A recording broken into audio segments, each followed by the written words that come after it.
नमस्कार दोस्तों, कहानी संग्रह में आपका स्वागत है। आज की कहानी है बूढ़ा पिता।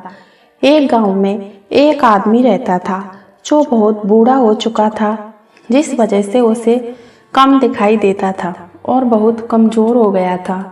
इसलिए अपनी बची कुची जिंदगी अपने बेटे के साथ बिता सके, इसलिए शहर में रह रहे उसके बेटे के घर रहने चला गया। बेटा एक शहर के छोटे मकान में रहता था।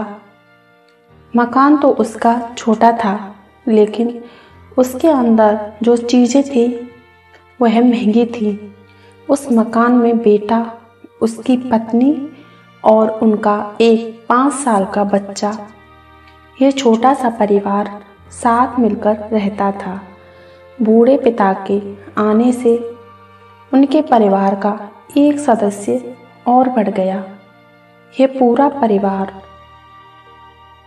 रोज सुबह शाम डाइनिंग टेबल पर साथ में खाना खाया करता।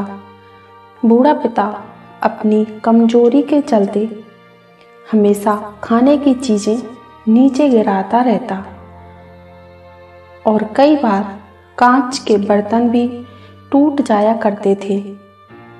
कुछ दिनों तक तो बहू और बेटे ने यह सब सहन किया, लेकिन बाद में वे दोनों बूढ़े की ऐसी हरकतों से चिढ़ने लगे। एक दिन बेटे ने कहा कि ऐसा कब तक चलेगा, हमें कुछ करना पड़ेगा। उसकी पत्नी भी इस बात से सहमत हुई।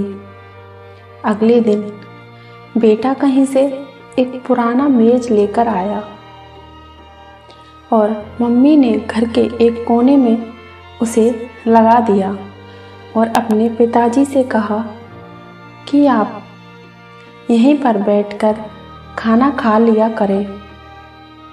उन्होंने एक लकड़ी का बर्तन भी बनवाया, जिसमें वे अपने बूढ़े बाप को खाना देने लगे।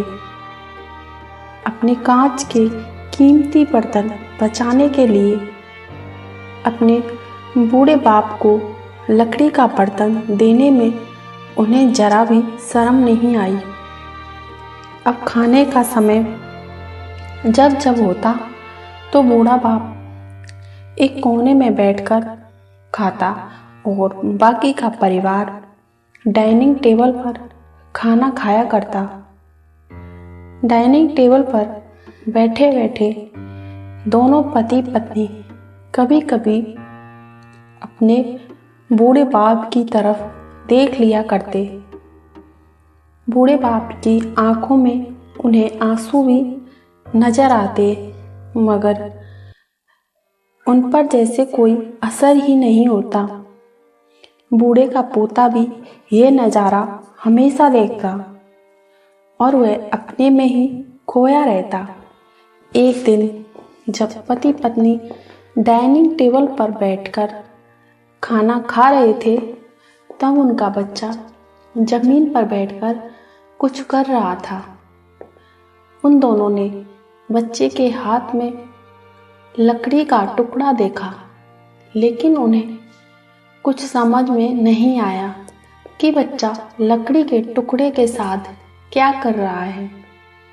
जब बच्चे के पिता ने उसे पूछा कि बेटा आओ खाना खा लो, तुम नीचे बैठकर क्या कर रहे हो, तब बच्चे ने भोलेपन से कहा, अरे मम्मी पापा, मैं आप दोनों के लिए लकड़ी का बर्तन बना रहा हूँ, ताकि आप लोगों को जब आप बूढ़े हो जाओ तो दिन में खाना दे सकूं।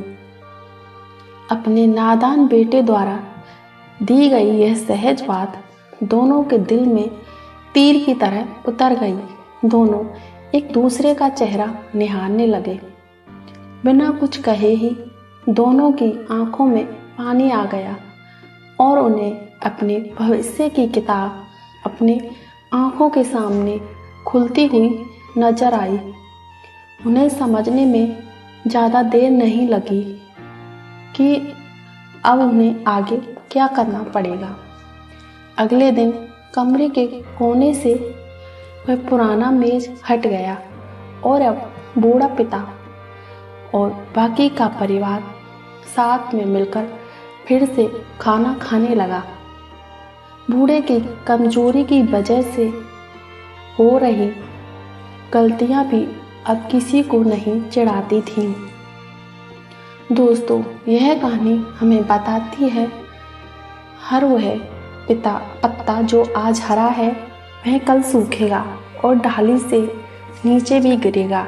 इसलिए हमें अपने बड़े बूढ़ों का हमेशा ख्याल रखना चाहिए और हमें हमारे माता पिता और बुजुर्गों के साथ वैसा ही व्यवहार करना चाहिए जैसा हम चाहते हैं कि हमारे बूढ़े होने के बाद हमारे बच्चे हमारे साथ करें।